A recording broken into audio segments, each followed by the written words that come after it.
Dans le matin, on va dire le retour à Diop Garnier. C'est quoi?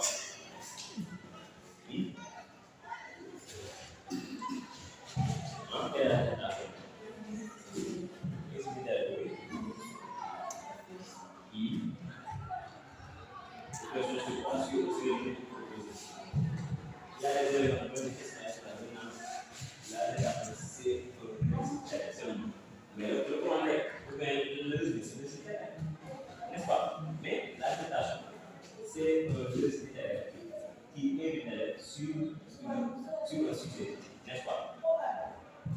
Pour l'élève avec une instruction. Donc, à travers cette émission-là, c'est qu'il faut ce qu'on appelle la personnalisation de la direction. On est d'accord? Donc, l'acceptation-là, doit être personnelle. Donc, cette élève doit donner sa propre vision, sa propre pensée.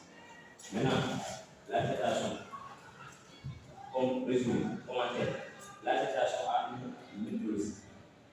Par exemple, si on demande quels sont les plans de l'acceptation, pour répondre à ce qu'on appelle les définitions, on a le développement de la conduite et la corruption. Très bien.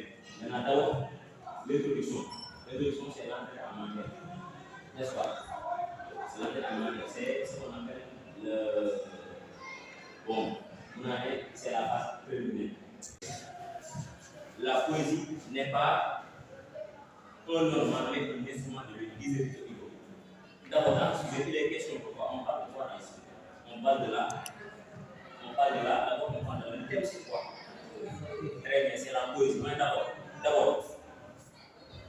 l'élève doit respecter ce qu'on appelle le thème. D'abord, le thème, c'est la poésie. Le poésie. Donc ici, on parle de la poésie. Alors, donc ici, on ne parle pas de roman ni de théâtre. On parle de ce qu'on appelle de la poésie. On est d'accord? Donc, l'élève doit respecter le thème. Ensuite, après le thème, l'élève doit détecter ce qu'on appelle quel plan adopter. Par exemple, si on dit qu'en pensez-vous? La poésie, qu'en pensez-vous? Qu'en pensez-vous? Ou bien, que vous inspire? Ou bien, commenter et discuter. Ce sera un sujet qui comprend 3 chapitres: thèse, antithèse et synthèse. On est d'accord? On est d'accord? Mais si on dit commenter seulement, ou bien discuter seulement, là, vous pouvez expliquer. Là, l'élève va expliquer tout. On est d'accord? Donc, si vous voyez par exemple dans le sujet, qu'en pensez-vous? Ou bien, que vous inspire? Ou bien, commenter et discuter. Donc, on doit faire thèse, antithèse et synthèse. On est d'accord? Maintenant, si on demande seulement expliquer tout vous, ou bien commenter seulement, vous allez expliquer. On est d'accord? On demande seulement une explication. Il n'y a pas la tête on explique seulement. Mais, généralement, on donne des sujets comme ça. Sans penser où il y aura thèse, antithèse, ici, il y a un aspect très important. Le mais. C'est une conjonction de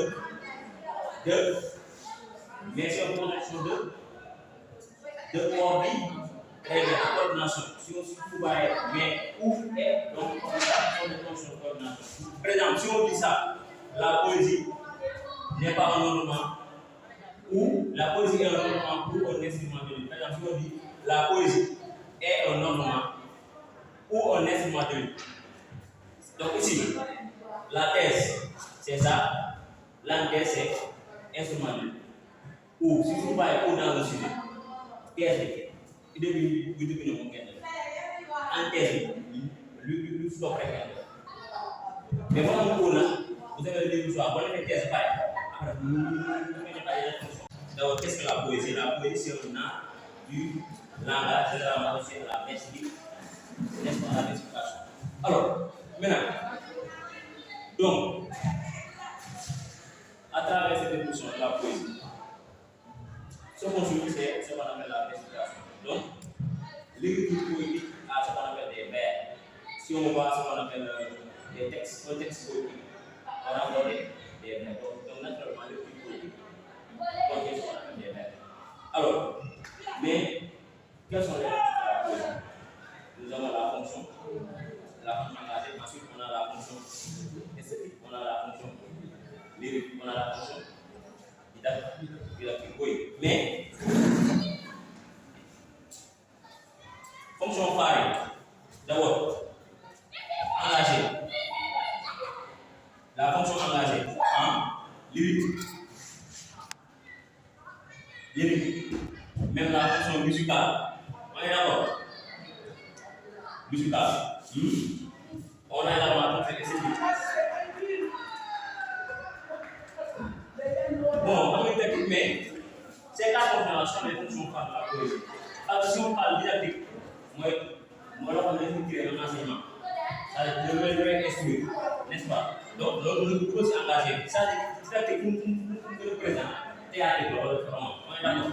Mais poésie, les fonctions phares, ce qu'on appelle la fonction musicale, lyrique, engagée, esthétique. D'abord, on va commencer par la fonction musicale. Alors, donc, comme vous le savez, la poésie, depuis son origine, elle est forfait. N'est-ce pas? Parce qu'il y a un poète qui s'appelle forfait. La lyre. Hein?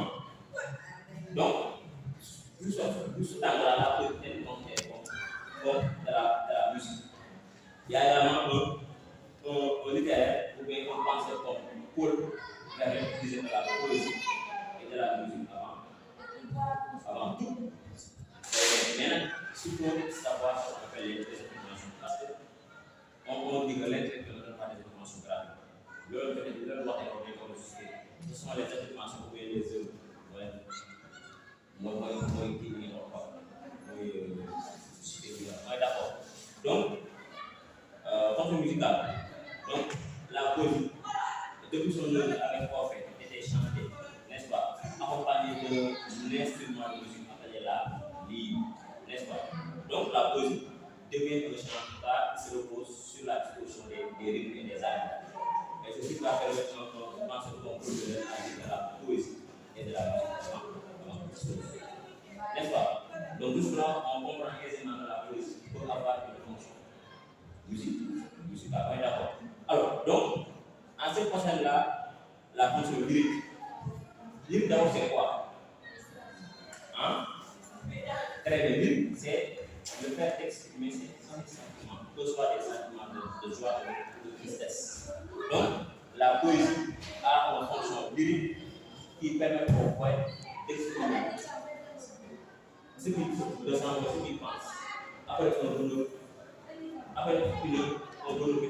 vie amoureuse, n'est-ce pas? C'est le cas de Victor Hugo dans les contemplations, hein, qui exprime sa tristesse et sa désolation après avoir perdu sa fille, sa fille est connue morte accidentellement alors qu'elle était encore dans le noce. Aussi, avec de se disait à c'est la guerre aux unis, n'est-ce pas? Donc, pour eux, la poésie c'est un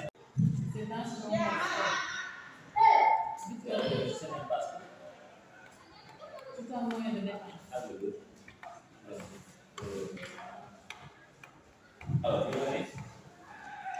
la poésie est là de travail sur le mot. Hein? En effet, si certains pensent que c'est un moyen de défense, d'autres pensent que c'est un moyen de aussi. Autrement dit, la poésie n'est pas une défense. Qu'est-ce qui montre la poésie est un instrument de lutte? La poésie n'a-t-elle pas d'autres fonctions? Nous allons montrer que la poésie est un instrument de lutte. Alors, d'abord ici, il y a une notion de lutte, la question est ça. D'abord, introduction, ok? Introduction. Mais d'abord, nous devons rester à comment dire? Ici, la poésie, c'est là de travail sur les mots.